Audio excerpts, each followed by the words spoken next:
हिरोजी इंदलकर नावाचा राजांचा बांधकाम प्रमुख होता. रायगड सारखा किल्ला बांधण्याची जबाबदारी राजांना त्यांच्यावर सोपवली आणि राजे स्वारीवरती गेले. किल्ला निम्म्यापर्यंत बांधला आणि जवळचा पैसाच संपला महाराज. परंतु हिरोजीने अपूर्व काम केलं बरं का.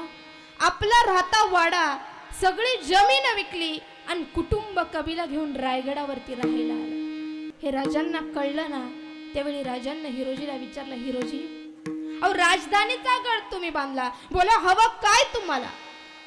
मान झुकून सांगितलं, राजा काय बी नको. नाही नाही हिरोजी काहीतरी मागायलाच.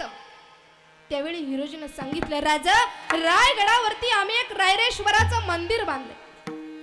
त्या रायरेश्वराच्या बस एका पायरीवर माझं नाव करण्याची अनुमती द्याल काय.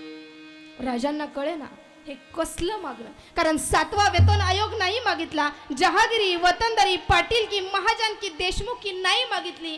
मागितलं ते काय, बस एका पायरीवर नाव करण्याची अनुमती.